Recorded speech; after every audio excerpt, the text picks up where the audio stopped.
Hello দর্শকবৃন্দ, এই গল্পটি সম্পূর্ণ A to Z একসাথে রয়েছে, তাই পুরো গল্পটা শুনতে কেউ মিস করবেন না। আর হ্যাঁ, মনে করে আমাদের চ্যানেলটি সাবস্ক্রাইব করবেন, সাথে লাইক, শেয়ার আর একটা কমেন্ট করেও যাবেন। ধন্যবাদ সবাইকে।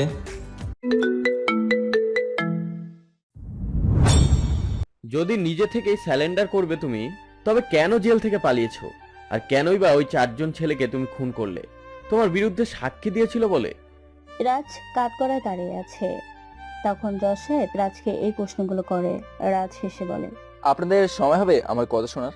যদি হয়তো বলুন, আমি আজ সব প্রশ্নের উত্তর দেব। বলো, শুনতে চাই, কেন তুমি এগুলো করলে? জজ সাহেব, আমি একজন সাধারণ স্কুল মাস্টারের ছেলে। কার সাথে ঝগড়া মারামারি কখনোই করিনি, কিন্তু অমানুষগুলো আমাকে জানোয়ার হতে বাধ্য করেছে। শুনুন তাহলে। ফ্ল্যাশব্যাক। রাজ ঘুমিয়ে আছে। আজ রাজের ভার্সিটির প্রথম দিন। রাজকে ডাকতে এসে তার ছোট বোন রাহি দেখে তার ভাই এখনো ঘুমাচ্ছে। রাহি রাজকে ধাক্কাছে আর ডাকছে। এই ভাইয়া ওঠ, ভার্সিটি যাবি না? 9টা বেজে গেছে, তোর জন্যই আমার কলেজে যেতেও দেরি হবে। রাজ চোখ টলতে টলতে উঠে বসে বলে, রে, কি হয়েছে? এত সকালে আমাকে তোর ডিস্টার্ব না করলে হচ্ছিল না? এখন সকাল 9টা বাজে আর আধা ঘন্টার পর ক্লাস। এখন না ডাকলে তো কখন ডাকবো? নিমেষেই রাজের চোখ থেকে খুব ওদা হয়ে যায়। তাড়াতাড়ি কি বিছানা থেকে নেমে চলে দৌড়ে ওয়াশরুমে যায়। রাহি রাজের কাণ্ড দেখে হাসতে হাসতে গড়াগড়ি খাচ্ছে। রাজ কোনো রকমে ফ্রেশ হয়ে সে রাহিকে বলে, মাকে বল খাবার দিতে, আমি এখনই রেডি হয়ে আসছি। তাড়াতাড়ি এসো, নয়তো লেট হয়ে যাবে। রাজ ঠিক আছে বলতেই রাহি চলে যায় তার আম্মুর কাছে। এই যা, আপনাদের তো পরিচয় দিতেই ভুলে গেছি। তাতে কি, এখন দিয়ে দিচ্ছি। আমাদের গল্পের নায়ক রাজ আহমেদ, স্কুল মাস্টার রফিক আহমেদের বড় ছেলে। আম্মু মনোরা বেগম আর বোন রাহি। রাজ এবার মাস্টার প্রথম বর্ষে পড়ছে আর রাহি ইন্টার প্রথম বর্ষে।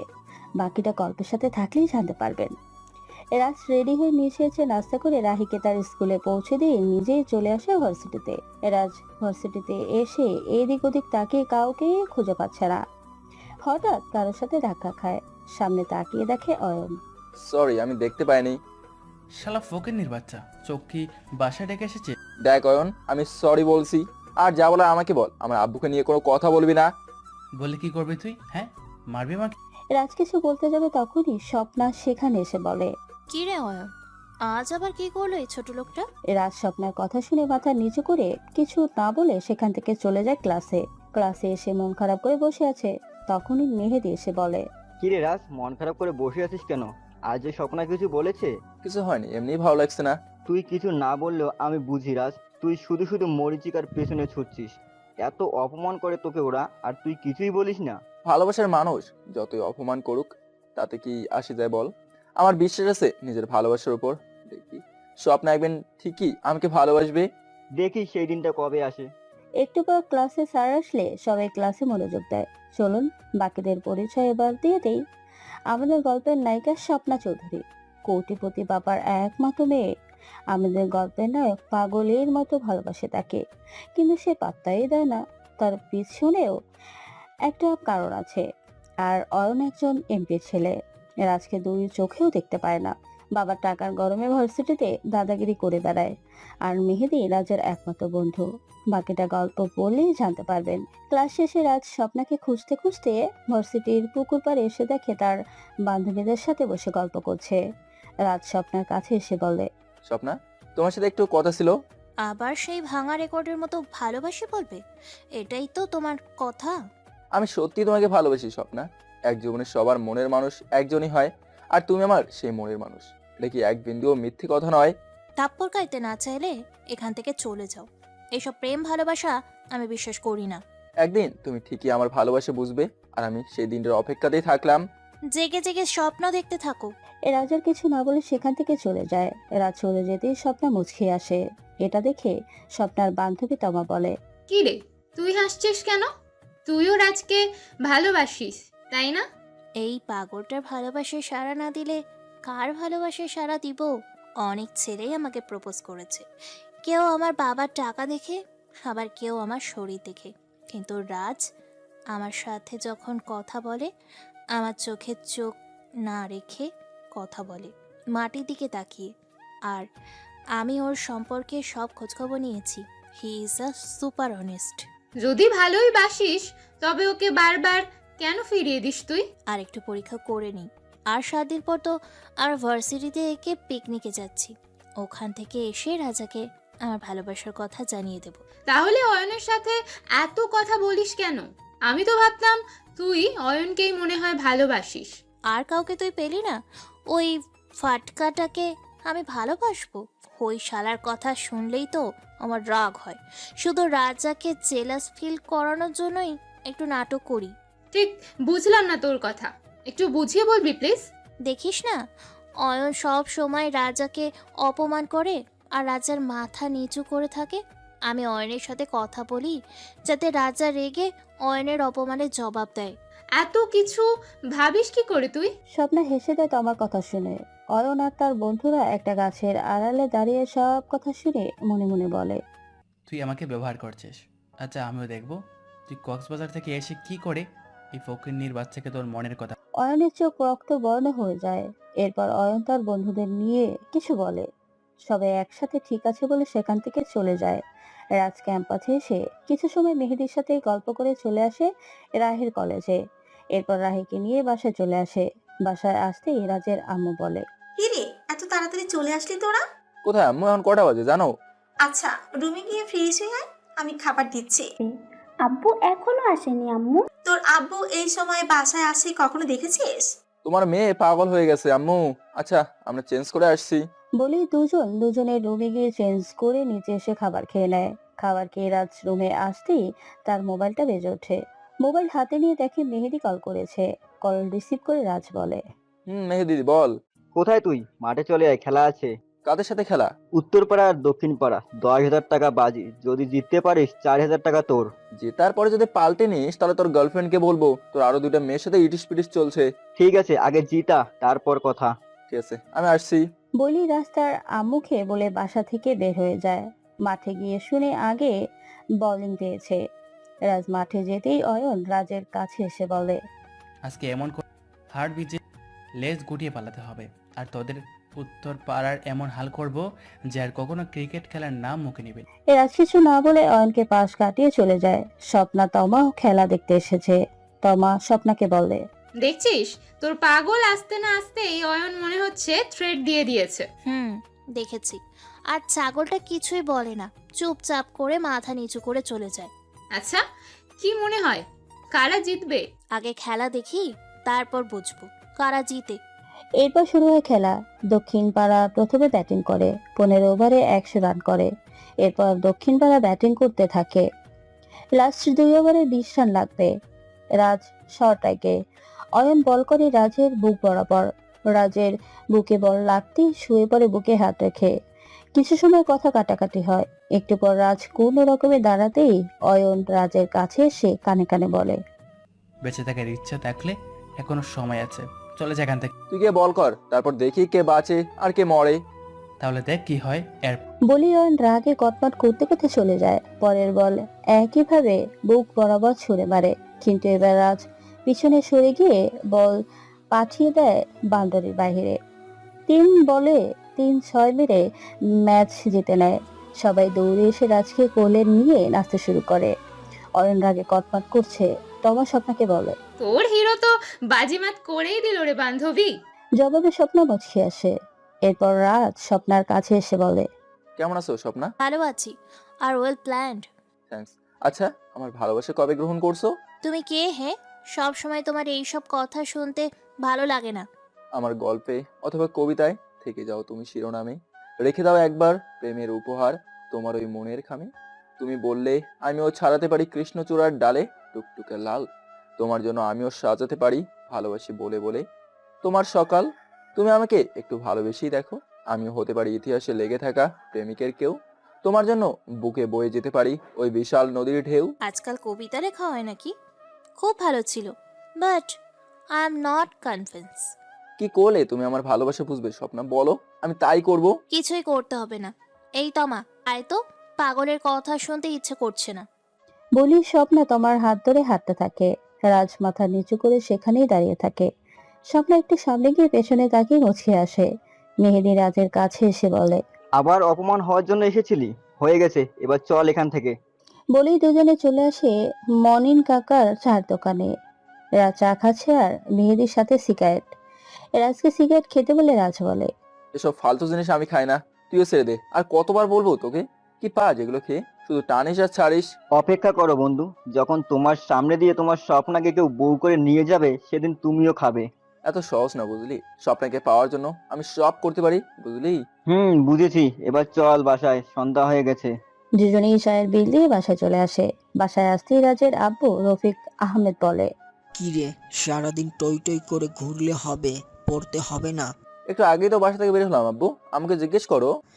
আমি বাসায় এসেছি 4 ঘন্টা আগে, আর তুই বলছিস একটু আগে বের হয়েছিস। মাঠে গিয়েছিলাম আব্বু, একটা ম্যাচ ছিল তাই। আবার তুই এমপির ছেলের সাথে খেলতে গিয়েছিলি। ছেলেটা ভালো না, তোকে কতবার বলেছি। এর আগে তোকে মেরেছিল, ভুলে গেছিস? আজ কোনো ঝামেলা হয়নি আব্বু। আর তুমি সবসময় ওদের এত ভয় পাও কেন আব্বু? আর আমাকেও বলো অয়ন কিছু বললে কোনো প্রতিবাদ না করতে, কেন আব্বু? কারণ ওর বাবা একজন এমপি, আর তোর বাবা সামান্য একজন স্কুল মাস্টার। ওদের সাথে আমরা কখনো পারবো না। ওরা অন্যায় করে টাকা দিয়ে সব ধামা চাপা দিয়ে ফেলে। ওর বাবা এমপি বলে যা ইচ্ছে করবে আর সবাই মুখ বন্ধ করে তা সহ্য করবে, এটা কেমন নিয়ম আব্বু? সবই যখন চুপচাপ ওদের অন্যায় মেনে নেয়, তাহলে আমরা কেন কিছু বলতে যাব? এখন আর এসব নিয়ে কথা না বলে গিয়ে ফ্রেশ হয়ে পড়তে বসো। রাজ ঠিক আছে বলে নিজের রুমে চলে যায়। এদিকে স্বপ্না নিজের রুমে বসে রাজের একটা ছবি হাতে নিয়ে একা একা বলতে থাকে, এই মিস্টার ছাগল, এত ভালোবাসো কেন আমাকে? এত অবহেলা করি, তাও সেই ঘুরিয়ে ফিরিয়ে আমার কাছে ছুটে আসো তুমি। আর কয়টা দিন অপেক্ষা করো, তারপর আমিও তোমাকে আপন করে নিব। আমার সবটুকু ভালোবাসা দিয়ে কাছে টেনে নিব। এই মনে যে শুধু তোমায় নিয়ে আমি স্বপ্ন এঁকে যাই। আমিও ভালোবাসি তোমাকে খুব খুব। বলেই রাজের ছবিতে একটা কিস করে দেয়। লজ্জা পেয়ে চোখ বন্ধ করে হাসতে থাকে। এদিকে রাজ পড়ছে, হঠাৎ রাহি এসে বলে, ভাই আমি একটা পড়া বুঝতে পারছি না, একটু বুঝিয়ে দিবি প্লিজ? আচ্ছা আয়, আমি দেখছি। রাহি এসে একটা চেয়ার নিয়ে রাজের পাশে বসে রাজকে দেখিয়ে দেয়। এরপর রাজ তার বোনকে পড়া বসিয়ে দিতে থাকে। একটু পর রাজ বলে, রে বুঝেছিস এবার? ভাইয়া বুঝেছি, আমার লক্ষ্মী ভাইয়া। মা। গালে চুমু দিয়ে হাসতে হাসতে চলে যায়। রাজ আবার পড়ায় মনোযোগ দেয়। কিছু সময় পর খাবার জন্য মনোরা ডাকলে রাজ রাহিকে নিয়ে খাবার খেয়ে নেয় তার বাবা মায়ের সাথে। এরপর রুমে এসে আরো কিছু সময় পরে ঘুমিয়ে পড়ে। পরের দিন সকালে ঘুম থেকে উঠে ফ্রেশ হয়ে নাস্তা করে রাহিকে তার কলেজে দিয়ে ভার্সিটিতে চলে আসে। ভার্সিটিতে আসতেই মেহেদি রাজের কাছে এসে বলে, কিরে, আজ এত লেট হলো যে? ঠিক সময়তে হলাম। আচ্ছা স্বপ্ন কোথায় এসেছে? তখনই অয়ন সেখানে এসে বলে, কেন, স্বপ্নার কবর জেনে তোর কি লাভ, শালা ফকিন্নি? অয়ন, তোকে তো রাজ কিছুই বলেনি, তুই কেন পায়ে পা দিয়ে ঝগড়া করতে চাস রাজের সাথে সব সময়? তোর তো সমস্যা কেন মেহেদি? আমি তুই ফকিন্নিকে বলেছি। মেহেদি চল এখান থেকে, ফালতু কথা বলে লাভ নেই। অয়ন রাজের কলার ধরে গালে থাপ্পড় দিয়ে বলে, কি বললি তুই? আমি ফালতু কথা বলি? শালা ফকিন্নির বাচ্চা, বামন হয়ে ছাদ ছোঁয়ার ইচ্ছা হয়েছে তোর? তোর কি যোগ্যতা আছে স্বপ্নাকে ভালোবাসা? অয়ন, রাজের কলার ছাড়, এবার কিন্তু বেশি বেশি হয়ে যাচ্ছে। তোর বাবা এমপি বলে তুই যা ইচ্ছে তাই করতে পারিস না। অয়নের বন্ধু রিফাত মেহেদির কাছে গিয়ে মেহেদির গালে থাপ্পড় দেয়। অয়ন বলে, শুধু শুধু এই ছোট লোকটার বাচ্চার পক্ষে কথা বলে কেন নিজের ক্ষতি করতে চাস মেহেদি? অয়ন, মেয়েদের গায়ে হাত কেন তুললো রিফাত? আর তোদের এত সমস্যা কেন আমাদের নিয়ে? ছোট লোকের মুখে তো দেখছি বলি ফুটেছে। বলি এক ধাক্কা দিয়ে রাজকে মাটিতে ফেলে দেয়। রাজ কিছু না বলে উঠে মেহেদিকে নিয়ে সেখান থেকে চলে যায়। একটু দূরে স্বপ্না আর তমা দাঁড়িয়ে সব দেখছিল। স্বপ্না চোখে পানি টলমল করছে। তমা বলে, আমি বুঝি না, রাজ ভাইয়ের মধ্যে কি কোনো অনুভূতি নেই? এত কিছু করলো, তারপরেও কিছু না বলেই চুপচাপ সব সহ্য করে চলে গেল। তমার কথা শুনে স্বপ্না বলে, এই জন্যই তো গাদাটার ভালোবাসাটাকে সাড়া দিতে ইচ্ছে হয় না।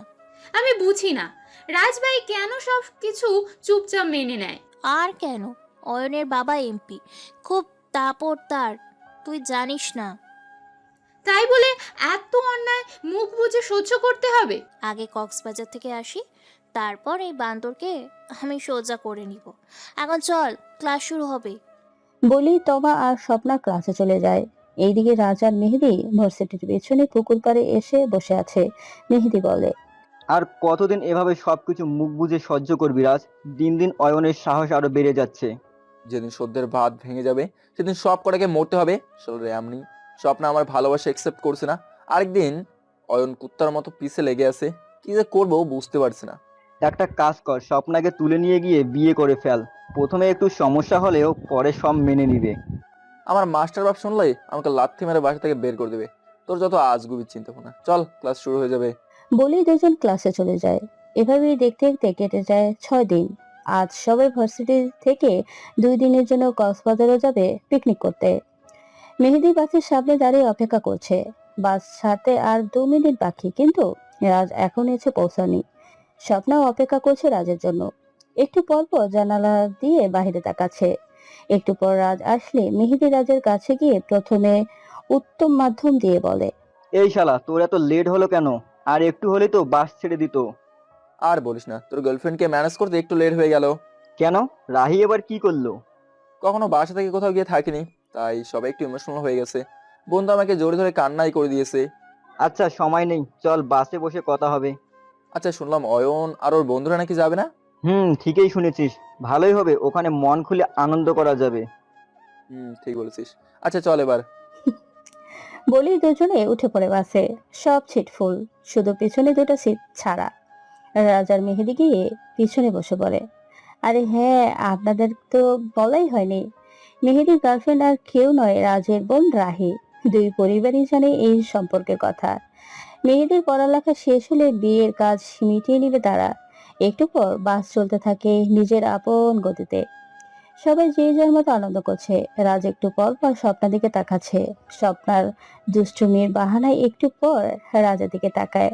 দুপুরে বাস থামে একটা রেস্টুরেন্টের সামনে লাঞ্চ ব্রেকের জন্য। সবাই বাস থেকে নেমে লাঞ্চ করে হাঁটাহাঁটি করছে। বাস আরো 30 মিনিট পর ছাড়া হবে। স্বপ্না হাঁটতে হাঁটতে একটা বাগানের মধ্যে চলে আসে। এই রাজও স্বপ্নের পেছনে পেছনে চলে আসে। হঠাৎ পিছনে কারো পায়ের শব্দ শুনে স্বপ্নার পিছনে তাকিয়ে দেখে রাজ। স্বপ্না বলে, আরে তুমি এখানে কি করছো? তুমি এখানে আসলে তাই চলে এলাম। কেন? আমি তোমাকে বলেছি আসতে? কেন? আমি আসে বুঝি সমস্যা হয়ে গেছে তোমার? তোমার মতো ভীতু ছেলের সাথে কথা বলতে ইচ্ছে করে না। আমি একদমই ভীতু না। ভীতু না হলে অয়নের সামনে এমন ভেজা বিড়ালের মতো থাকো কেন? আব্বু বারণ করছে ওর সাথে ঝামেলা করতে, তাই। তাই বলে সবকিছু মুখ বন্ধ করে সহ্য করবে তুমি?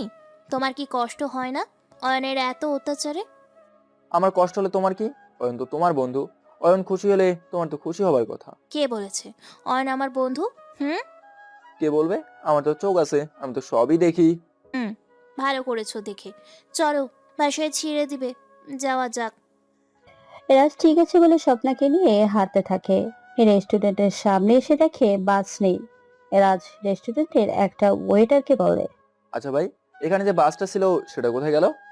লোকটা জানায় আর 5 মিনিট আগে চলে গেছে। এটা শুনে স্বপ্না বলে, কি? রাজ, এখন কি হবে? আমরা যাব কি করে? আমিও তো তাই ভাবছি। আচ্ছা চলো সামনে হাঁটতে থাকি, দেখি কিছু পাই কিনা। বলেই দুজনে হাঁটতে থাকে। কিছু সময় হাঁটার পর স্বপ্না বলে, আমি আর হাঁটতে পারবো না, আমার পা ব্যথা হয়ে গেছে। এখন কি তোমাকে কোলে নিয়ে হাঁটবো নাকি? তুমি চাইলে তাও করতে পারি। একদম উল্টোপাল্টা চিন্তা করবে না তো, মেরে নাক ফাটিয়ে দিব। আচ্ছা একটু দাঁড়াও, দেখি কক্সবাজার যেতে কোনো বাস পাই কিনা। এরপর রাজ একটা লোকের কাছে জানতে চায় কক্সবাজারের বাস পাবে কিনা। লোকটা জানায় সন্ধ্যা 7টায় একটা বাস যাবে। এটা শুনে স্বপ্না রাজকে বলে, এই 4 ঘন্টা কি করব এখানে? কি আর করবো, চলো আশেপাশের পরিবেশ দেখি। বলেই দুজনে হাঁটতে হাঁটতে একটা বাগানে চলে আসে। স্বপ্না রাজকে বলে, রাজা, ওই দেখো একটা পেয়ারা, পেরে দাও না প্লিজ। আচ্ছা দিচ্ছি। বলেই রাজ গাছে উঠে পেয়ারা ছিঁড়ে স্বপ্নাকে দিতে স্বপ্না খেতে থাকে। এইদিকে আকাশ ধীরে ধীরে কালো মেঘে ঢেকে যাচ্ছে। স্বপ্না রাজের এক হাত চেপে ধরে বলে, হঠাৎ আকাশ আমার মেঘলা হয়ে গেল কেন? আমি কি করে বলবো বলো? আচ্ছা বৃষ্টি শুরু হতে পারে, চলো কোনো নিরাপদ স্থানে গিয়ে অপেক্ষা করতে থাকি। স্বপ্না ঠিক আছে বলে রাজের হাত ধরে হাঁটতে হাঁটতে বাগানের বেশ ভিতরে এসে একটা ছোট বনের তৈরি ঘর দেখতে পায়। এর মধ্যে বৃষ্টি শুরু হয়ে গেছে। দুজনেই ঘরের ভিতরে গিয়ে বসে আছে। এইদিকে তমা তার বান্ধবীর সাথে কথা বলছে। হঠাৎ তার স্বপ্নার কথা মনে পড়তেই বাসের ভিতরে খুঁজতে থাকে, কিন্তু স্বপ্না বাসের ভিতরে নেই। তমা স্বপ্নার মোবাইলে কল করে। স্বপ্না কল রিসিভ করতেই তমা বলে, কি রে, তুই কোথায়? বাসের মধ্যে নেই কেন? আর বলিস না, লাঞ্চ করার পর আশেপাশে ঘুরতে ঘুরতে আমি হারিয়ে গেছি। যখন বাসের কাছে যাই, দেখি বাস চলে গেছে। তুই আছিস কোথায় এখন? আর একা একা তোর ভয় করছে না? আমার সাথে রাজা আছে, রাজাও বাস মিস করেছে। আহা, সিনেমার মতো হয়ে গেল তো বান্ধবী। নায়ক নায়িকা সবার থেকে হারিয়ে যায়, এরপর প্রেম শুরু হয়। তা তোদের মধ্যে হয়ে গেছে নাকি? কে আগে সামনে পাই, তারপর দেখ কি করি। রাজ স্বপ্নার হাত থেকে মোবাইল নিয়ে বলে, বান্ধবীর যদি এতই চিন্তা করো তাহলে রেখে চলে গেলে কেন? ভুল হয়ে গেছে বান্ধবী। আমার বান্ধবীর খেয়াল রাখবেন, যেন কোনো ক্ষতি না হয়। তোমার বান্ধবীকে আমি গুম করে ফেলবো, আর কখনো দেখতেই পাবে না। ঠিক আছে, দেখব। আচ্ছা, আপনারা আসছেন কখন? বৃষ্টি থামুক তারপর আসছি। ঠিক আছে ঠিক আছে, তাহলে এখন আমি রাখছি। বলেই কল কেটে দেয়। স্বপ্না রাজকে বলে, আর এত বড় সাহস আছে আমাকে গুম করার? আমি জোর করে নয়, ভালোবেসে তোমাকে পেতে চাই, বুঝলে? হঠাৎ আকাশে বিজলি চমকায়। স্বপ্না ভয়ে রাজের হাত ধরে চোখ বন্ধ করে ফেলে। রাজ হাসতে স্বপ্নার কাণ্ড দেখে। রাজকে হাসতে দেখে স্বপ্না বলে, এমন করে হাসার মতো কি হলো? সামান্য বিজলি চমকাতেই এত ভয়? আবার নাকি আমার নাক ফাটবে, ভাবা যায়? আরো কিছু সময় দুজনের মাঝে খুনসুটি হয়। কয়েক ঘন্টা পর বৃষ্টি থেমে যায়। দুজন ঘর থেকে বের হয়ে দেখে আশপাশ খুব অন্ধকার হয়ে গেছে। মোবাইলের লাইট অন করে হাঁটতে থাকে দুজনে। হঠাৎ করে পিছন থেকে রাজের মাথায় আঘাত করে। রাজ মাথা ধরে পেছনে তাকিয়ে দেখে 7 দিন পর। 7 দিন পর রাজকে আদালত থেকে গাড়িতে করে নিয়ে যাচ্ছে পুলিশ। একটু আগে রাজের ফাঁসির রায় দিয়ে জজ সাহেব। রাজ গাড়িতে বসে চোখের পানি ফেলছে আর মনে মনে বলছে, আমি এভাবে মরতে পারি না। আমার ভালোবাসার মানুষকে যারা আমার থেকে কেড়ে নিয়েছে, আমাকে মিথ্যে অপরাধে আসামি বানিয়েছে, তাদের কাউকে আমি ছাড়বো না। যে করেই হোক আমাকে পালাতে হবে, তা না হলে আমার স্বপ্নার আত্মা যে শান্তি পাবে না। এসব ভাবছে রাজ। হঠাৎ একটা ব্রিজের কাছে গাড়ি আসতেই রাজ বলে, এই যে পুলিশ স্যার, একটু গাড়ি থামান। গাড়ি কেন থামাবে? পালিয়ে যাবার জন্য? আরে দূর মিয়া, পালামো কেন, ইস্যু করতে যাব। থানায় গিয়ে একেবারে করিস। ঠিক আছে, আর তার আগে যদি কিছু হয়ে যায় আর গাড়ি নষ্ট হয়, আমার কোনো দোষ নেই। এই না, ড্রাইভার, গাড়ি থামাও। ড্রাইভার গাড়ি থামাতেই রাজ গাড়ি থেকে নেমে ব্রিজের এক পাশে যেতে নিলে একজন পুলিশ রাজের পিছনে আসতে গেলে রাজ বলে, আপনি কই আসেন স্যার? আমি কি খেতে যাচ্ছি নাকি যে আপনিও সাথে আসছেন? তুই যদি পালিয়ে যাস? দুই দিকে বিশাল নদী, পালাবো কোথায়? আর আমি হিসু করতে যাচ্ছি, পালাতে না। পুলিশ অফিসার কিছু সময় ভেবে বলে, ঠিক আছে, তাড়াতাড়ি করে আয় যা। রাজ ঠিক আছে বলে ব্রিজের এক পাশে দাঁড়িয়ে মনে মনে বলে, আজ থেকে সবাই নতুন এক রাজকে দেখবে, যার নাম শুনলে ভয়ে সবাই প্যান নষ্ট করে ফেলবে। Officer, good bye. বলেই নদীতে ঝাঁপিয়ে পড়ে। পুলিশগুলো সেখানে এসে দেখে রাজকে কোথাও দেখা যাচ্ছে না। এখন কি হবে? যদি বড় স্যার শুনেছে ফাঁসির আসামি আমাদের থেকে পালিয়ে গেছে, তাহলে একটারও চাকরি থাকবে না। তাড়াতাড়ি খুঁজে বের করার চেষ্টা করো। বলেই সবাই খুঁজতে থাকে রাজকে, কিন্তু কোথাও পায় না। রাত প্রায় 2টা। রাজ নিজের বাড়ির দরজার সামনে দাঁড়িয়ে আছে। ভয় ভয় দরজা নক করে। একটু পর রাজের বাবা রফিক আহমেদ এসে দরজা খুলে রাজকে দেখে সাথে সাথেই দরজা বন্ধ করতে গেলে রাজ ভিতরে ঢুকে তার বাবার পা জড়িয়ে কান্না করতে করতে বলে, বাবা বিশ্বাস করো, আমি কিছু করিনি, আমি নির্দোষ। এসব কিছু ওই নয়নের কাজ। তোর ওই পাপি হাতে আমাকে ছুবি না। আর তোর মতো ছেলের বাবা আমি না। তুই এই মুহূর্তে আমার বাসা থেকে বের হয়ে যা, নয়তো আমি পুলিশকে খবর দিব। রফিক আহমেদের চেঁচামেচি শুনে রাহি আর মনোয়ারা বেগম রুম থেকে বের হয়ে রাজকে দেখে মনোয়ারা বেগম বলে, এই জানোয়ার, তুই এইখানে কেন এসেছিস? এই মুহূর্তে তুই আমার বাসা থেকে বের হয়ে যা, না হলে আমি তোকে নিজ হাতে খুন করব। ও বিশ্বাস করো, আমি কোনো অপরাধ করিনি। সব চোরই চুরি করে বলে আমি চোর না। আব্বু, এই ধর্ষককে এখনো কেন বের করে দাওনি তুমি? ও এই বাসায় থাকলে আমি এখানে থেকে চলে যাব। বলা তো যায় না কখন ওর ভেতরে জানোয়ার জেগে ওঠে আর আমাকেই ধর্ষণ করে। এই রাহির মুখে এই কথা শুনে রাজের চোখে টপ টপ করে পানি পড়তে থাকে। রাজ বলে, রাহি, তুই না আমার আপন বোন, তোর ভাইকে এই কথাটা তুই বলতে পারলি? তোর মতো নরপশুর কাছে বোন বলে কোনো শব্দ আছে নাকি? মেয়ে হলেই তো হলো। ছোট থাকতে যদি জানতাম বড় হয়ে এমন নরপশু হবি, তবে আমি তোর গলা কেটে নদীতে ফেলে দিতাম। কি এমন ভাব করেছি জানি না, আল্লাহ তোর মতো একটা জানোয়ার নরপশু আমার গর্ভে দিয়েছে। রাজ মাথা নিচু করে চোখের পানি ফেলে যাচ্ছে। রফিক আহমেদ বলে, এই কুত্তার বাচ্চা জানোয়ার, এখনো এখানে বেহায়ার মতো দাঁড়িয়ে আছিস কেন? এই মুহূর্তে আমার বাসা থেকে বেরিয়ে যা। বাবা, একটাবার আমার কথা শোনো, তারপর যদি তোমাদের মনে হয় আমি অপরাধী, যা শাস্তি দেবে আমি তাই মাথা পেতে নেব। তোর মতো কুলাঙ্গারের কথা শোনার ইচ্ছে আমাদের নেই। তুই এই মুহূর্তেই বাসা থেকে বের হয়ে যা। রাজ কিছু বলতে যাবে তার আগে রফিক আহমেদ রাজের 2 গালে থাপ্পড় দিয়ে বলে, এই জানোয়ার নর্দমার কীট, এখনো নির্লজ্জের মতো দাঁড়িয়ে আছিস কেন? বের হ তুই আমার বাড়ি থেকে। নিজের ছেলেকে তোমরা বিশ্বাস করলে না বাবা? একটা বার যদি আমার কথা শুনতে তোমরা, তবে এতগুলো নোংরা ভাষায় আমার সাথে কথা বলতে না। দেখেছো আম্মু, জানোয়ারটা কেমন ইমোশনালি কথা বলে তোমাদের মন জয় করতে চায়। এই জানোয়ারের কথা শোনো না, ওকে দেখলেই আমার ভয় করে। না জানি এখনই আমার ওপর পশুর মতো ঝাঁপিয়ে পড়ে। এই জানোয়ারটার জন্য আমার মেয়ের বিয়েটা ভেঙে গেছে। ওকে আমার চোখের সামনে থেকে যেতে বলো, নয়তো আমি নিজ হাতে ওকে খুন করব। রাজার চোখ থেকে অনবরত পানি পড়ছে। তার নিজের বোন তাকে এই কথা বলতে পারে? রাজ বিশ্বাস করতে পারছে না। হঠাৎ পুলিশের গাড়ির শব্দ শুনে রাজ বাইরে তাকিয়ে দেখে 3টা পুলিশের গাড়ির তাদের বাড়ির সামনে। রাজ দৌড়ে পেছনের দরজা দিয়ে পালিয়ে যায়। পুলিশ রাজদের বাড়ির ভিতরে ঢুকে বলে, আপনার ছেলে কোথায়?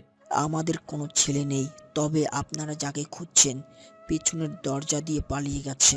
পুলিশ আর কিছু না বলে পেছনের দরজা দিয়ে গিয়ে দেখে কেউ নেই।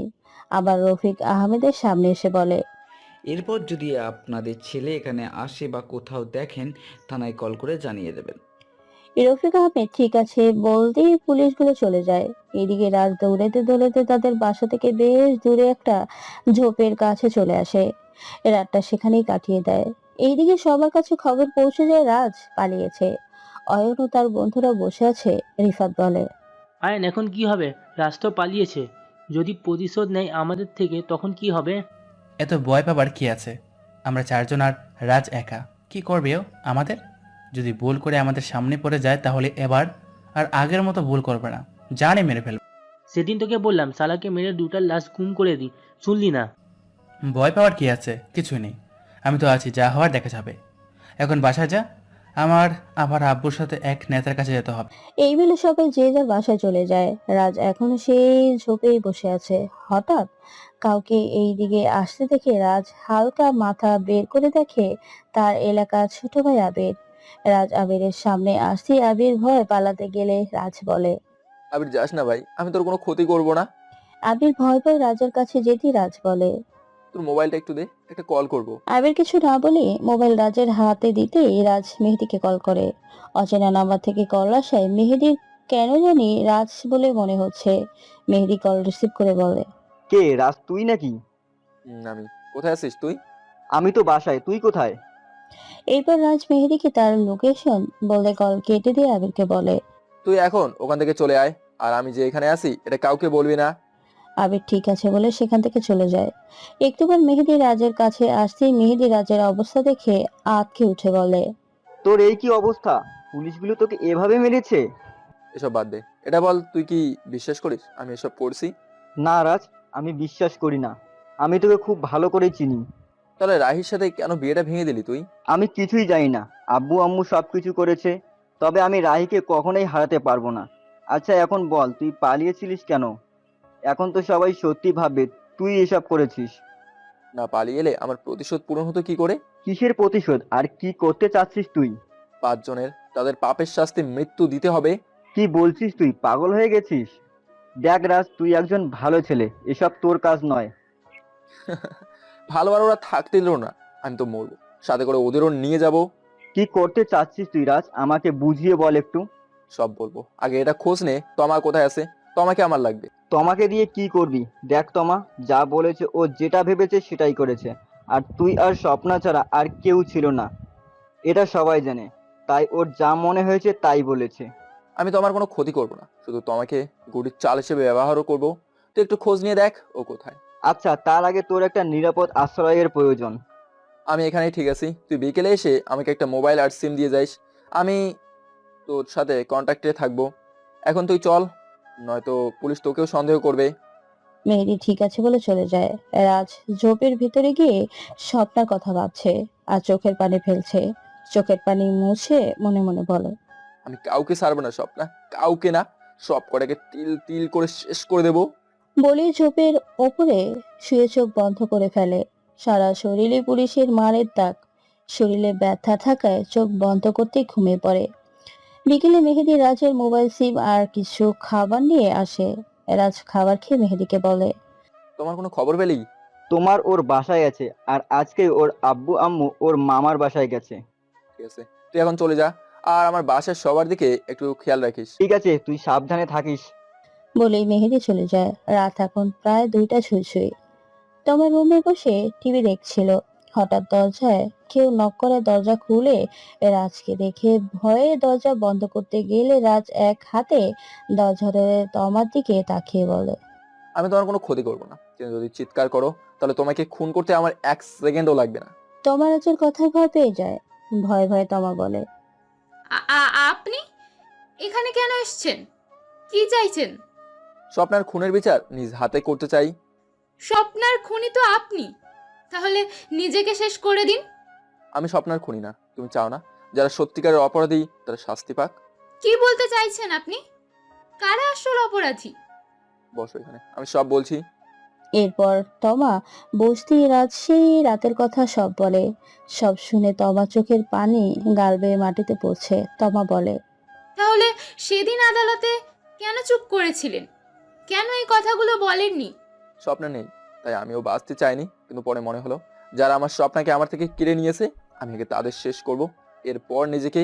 আমি কি করব বলেন ভাই? আপনি যা বলবেন আমি ঠিক তাই করব।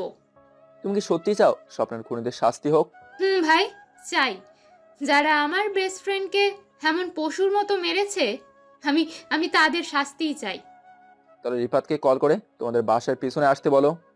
রিফাত কি আসবে ভাই আমার কথায়? বড়শিতে আদার দেখলে মাছ ঠিকই খেতে আসবে। তুমি এমন করে কথা বলবে রিফাত যেন ভাবে তুমি আজকে ওর সাথে থাকতে চাও। কিন্তু আমার সাথে যদি সত্যি কিছু করে ফেলে ভাইয়া? আমি আছি, ভয় পাওয়ার কিছু নেই। আর ওকে একা আসতে বলবে, বলবে কাউকে নিয়ে আসলে তুমি দেখা করবে না, আর যার জন্য আসতে বলছো তা হবে না। তমা রাজের কথা মতো রিফাতকে কল করে। রিফাত ঘুমিয়েছিল। হঠাৎ মোবাইল বেজে ওঠায় ভয় পেয়ে উঠে রুমের লাইট অন করে মোবাইল হাতে নিয়ে দেখে তোমার নাম্বার। এত রাতে তোমার নাম্বার দেখে রিফাতের মোটে লাড্ডু ফুটতে থাকে। কল রিসিভ করে বলে, আমি কি স্বপ্ন দেখছি নাকি? এত রাতে তুমি আমাকে কল করেছো? না বেবি, তুমি সত্যিই দেখছো। জানো, আজকে না আব্বু আম্মু কেউই বাসায় নেই। আমাদের বাসার পেছনে চলে এসো প্লিজ, দুজনে মিলে মাস্তি করব। তবে তুমি একা আসবে। যদি কেউ সাথে আসে তাহলে আমি কিন্তু তোমার সাথে দেখাই করব না। আমি এক্ষুনি আসছি বেব, আর একাই আসবো। বলেই রিফাত কল কেটে মনে মনে বলে, শিকার নিজে থেকেই ধরা দিতে চাইছে। ইস, আজ রাত ফুল মস্তি হবে। বলেই রিফাত বাসা থেকে বের হয়ে চলে আসে তোমাদের বাসার পেছনে। দাঁড়িয়ে তোমার জন্য অপেক্ষা করছে। হঠাৎ পেছন থেকে কেউ কাঁধে হাত রাখতেই রিফাত বলে, কি হলো বেবি, তুমি এত লেট করলে কেন? চলো বাসার ভিতরে গিয়ে আমরা আমাদের লীলা খেলা শুরু করে দিই। খেলা তো শুরু করতেই হবে রিফাত, আসলে এখনই শুরু হবে। রিফাত রাজের কণ্ঠ শুনে পেছনে ঘুরে দেখে রাজ, আর তার হাতে একটা বড় ছুরি। রিফাত একটা শুকনো ঢোক গিলে ভয় ভয় বলে, রাজ তুই এখানে? রাজ, আমার ভুল হয়ে গেছে, আমাকে ক্ষমা করে দে। আমি এই ভুল আর কখনো করব না। ক্ষমা? আমিও সেদিন তোদের পা ধরে কান্না করে বলেছিলাম, তোর শুনেছিলি আমার কথা? আমার স্বপ্না তোদের কাছে প্রাণ ভিক্ষা চেয়েছিল, তোর শুনেছিস? বল, শুনেছিলি তোরা? বলেই রিফাতের ডান হাতে শরীরের সমস্ত শক্তি দিয়ে কোপ দেয়। রিফাতের হাত তার শরীর থেকে আলাদা হয়ে যায়। মাটিতে শুয়ে গলা কাটা মুরগির মতো ছটফট করতে থাকে আর বারবার নিজের প্রাণ ভিক্ষা চাইছে রাজের কাছে। রাজ রিফাতের মাথার পাশে বসে পকেট থেকে একটা স্ক্রু ড্রাইভার বের করে রিফাতের বাম চোখে ঢুকিয়ে দেয়। রিফাত চিৎকার করতে যাবে তার আগেই রাজ তার হাতে থাকা ছুরির দানা রিফাতের মুখের ভিতরে ঢুকিয়ে দেয়। তখন রিফাত চিৎকার করতে পারছে না, শুধু ছটফট করছে। একটু দূরে তোমা দাঁড়িয়ে এসব দেখে ভয় কাঁপছে আর মনে মনে ভাবছে, যে ছেলে কখনো কারোর চোখের দিকে তাকিয়ে উঁচু গলায় পর্যন্ত কথা বলেনি, কেউ কিছু বললে মাথা নিচু করে চলে যেত, আজ সেই ছেলে তার ভালোবাসার মানুষটার প্রতিশোধ নিতে গিয়ে এতটা ভয়ঙ্কর হয়ে গেছে। সত্যি ভালোবাসার শক্তি বুঝি এমনটাই হয়। রাজ মাটি থেকে কিছু পাতা হাতে নিয়ে ছুরিটা বের করে রিফাতের মুখে ভরে দেয়। এরপর রিফাতের আরেক চোখ, দু পা কেটে গলায় স্ক্রুড্রাইভার ঢুকিয়ে দেয়। রিফাত ছটফট করতে করতে মারা যায়। রাজ একটা দীর্ঘশ্বাস ফেলে তমার কাছে গিয়ে বলে, ভয় পেয়েছো মনে হচ্ছে? এতটা নির্মম দৃশ্য যদি চোখের সামনে কেউ দেখে তাহলে ভয় পাবে না বলুন তো? সবে তো কেবল শুরু। একটা কাজ করো, পুলিশকে কল করে এখানে যা যা দেখেছো সব জানিয়ে দাও। কিন্তু কেন ভাইয়া? তাহলে তো আপনাকে পুলিশ ধরতে বসবে। পুলিশ আমাকে এমনিতেই খুঁজছে, আর আমি চাই না তোমার কোনো ক্ষতি হোক। তোমার মোবাইল নাম্বারটা দাও, আমি কল করে জানাবো পরের উইকেট কার পড়বে আর তোমায় কি করতে হবে। ঠিক আছে ভাইয়া, 0165। নাম্বার নিয়ে রাজ রিফাতের কাছে গিয়ে রিফাতের মোবাইল নিয়ে সেখান থেকে চলে যায়। তমা রাজের কথা মতো পুলিশকে কল করে তার বাসার পিছনে খুন হয়েছে জানায়। পুলিশ গাড়ি নিয়ে চলে আসে তমার থেকে লোকেশন জেনে। এসে দেখে খুব নির্মম ভাবে মারা হয়েছে। পুলিশ এসে তমাকে বলে, আপনি দেখেছেন কে করেছে এই খুন? জি অফিসার। কে করেছে? রাজ। রাজ মানে? এটা কি সেই রাজ যার ফাঁসির আদেশ হয়েছে আর পালিয়েছে? জি অফিসার, সেই রাজি। আপনি এত রাতে এখানে কেন এসেছিলেন? আমি রুমে শুয়েছিলাম, তখনই কারোর চিৎকার শুনতে পাই, আর এসে দেখি রাজ রিফাতকে এমন নির্মমভাবে খুন করছে। আর আমি আপনাদের কল করে আসতে বলতে বলতে ও এখান থেকে চলে যায়। ঠিক আছে, আপনাকে প্রয়োজন হলে আমরা ডাকবো, আসবেন আপনি তখন। তমা ঠিক আছে বলে রুমে চলে যায়। পুলিশ রিফাতের লাশ নিয়ে চলে যায়। পরের দিন সকালে অয়ন আর তার বাকি দুই বন্ধু সহ রিফাতের পরিবারের সবাই হসপিটালে মর্গে এসে রিফাতের লাশ দেখে ভয় কেঁপে ওঠে। রিফাতের বাবা মা চিৎকার করে কান্না করছে। অয়ন মর্গ থেকে বের হয়ে পুলিশের সামনে এসে বলে, আপনাদের একটা ভুল, আজ আমার বন্ধুকে মারতে হলো। কি করছেন আপনারা? এখনো রাজকে খুঁজে বের করতে পারছেন না? পুলিশের চাকরি না করে বাসায় গিয়ে বউয়ের সাথে বিছানায় গরম করুন, যান। আমরা সব রকমের চেষ্টা করছি মিস্টার অয়ন, কিন্তু এটা বুঝতে পারছি না রাজ কেন আপনার বন্ধুকে মারলো। কেন আবার? ওর বিরুদ্ধে সাক্ষী দিয়েছে তাই? এখানে সময় নষ্ট না করে রাজকে খুঁজে বের করুন, যান। পুলিশ অফিসার ঠিক আছে বলে সেখান থেকে চলে যায়। অয়নের চোখে মুখে ভয় ফুটে উঠেছে। এটা দেখে অয়নের বন্ধু অমিত বলে, অয়ন, আমার খুব ভয় করছে। রাজ এখন হিংস্র বাঘ হয়ে গেছে। কি নির্মমভাবে রিফাতকে মেরেছে, এরপর না জানি কাজ সিরিয়াল আসে। ভয় তো আমারও করছে। সেদিন সত্যি ভুল হয়ে গেছে। রাজকে সেদিন মেরে ফেলা উচিত ছিল, তাহলে আজকে আর বয়ে বয়ে থাকতে হতো না। কিন্তু শালা ফকিন্নের বাচ্চা এত সাহস আসলো কি করে, সেটাই তো বুঝতে পারছি না। আমিও তাই ভাবছি, যে কখনো আমাদের সামনে এসে ঠিক করে কথা বলতো না, সেই রাজের এত বড় সাহস কি করে হয়ে গেল? হঠাৎ অয়নের কাঁধে কেউ হাত রাখতে অয়ন ভয় পেয়ে 2 কদম এগিয়ে গিয়ে চোখ বন্ধ করে বলে, আমাকে মারিস না রাজ, আমাকে তুই। পিছনে তাকিয়ে দেখে কবির, তার বন্ধু। অয়ন বুকে ফু দিয়ে কবিরকে বলে, এভাবে কেউ পিছন থেকে কাঁধে রাখে, আর একটু হলেই তো হার্ট অ্যাটাক করতাম। আচ্ছা অয়ন, আমি এটা বুঝতে পারছি না, রিফাত এত রাতে তোমাদের বাসার পিছনে কি করছিল? আর কি করবো, শালা তো তোমার সাথে খেলার জন্য কতদিন থেকে ছটফট করছিল। আর কাল নাকি তোমার বাবা মা বাসায় ছিল না, হয়তো চান্স নিতে এসেছিল।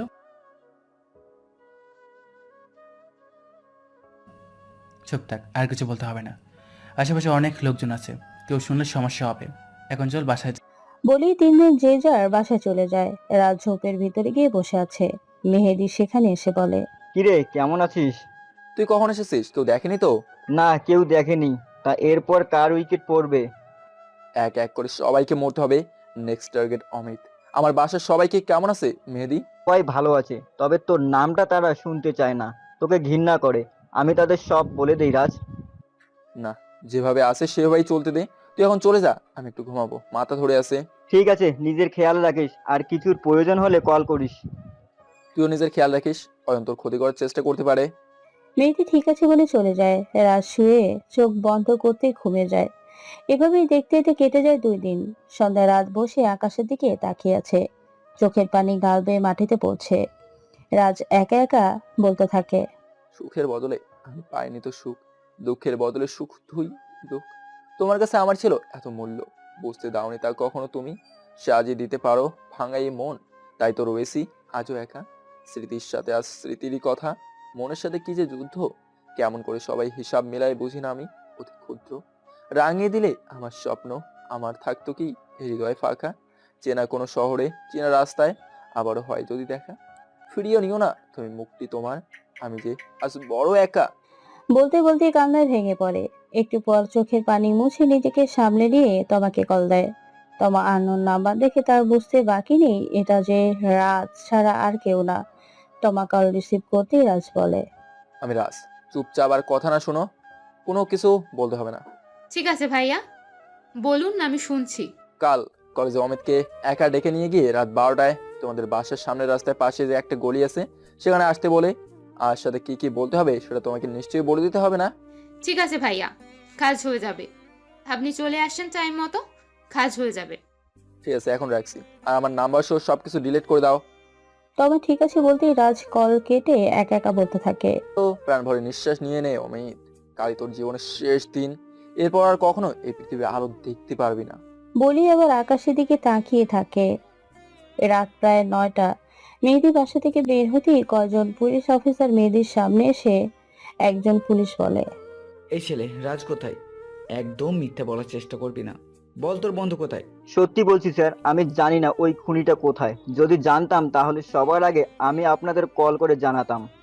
সত্যি তুই জানিস না নাকি বলতে চাচ্ছিস না? যদি আমরা জানতে পারি রাজের সাথে তোর কোনো যোগাযোগ আছে তবে কিন্তু তোর খবর আছে। সত্যি আমি জানি না স্যার, আর জানলে আপনাদের খবর দিব। পুলিশ ঠিক আছে বলে সেখান থেকে চলে যায়। পুলিশ চলে যেতেই মেহেদি বুকে ফু দিয়ে বাসার ভিতরে গিয়ে নিজের রুমে চলে যায়। দরজা বন্ধ করে রাজকে কল করে। রাজ কল রিসিভ করে বলে, মেহেদি বল, কি খবর ওইদিকে? আগেই পুলিশ এসেছিল আমার বাসায় তোর খবর জানার জন্য।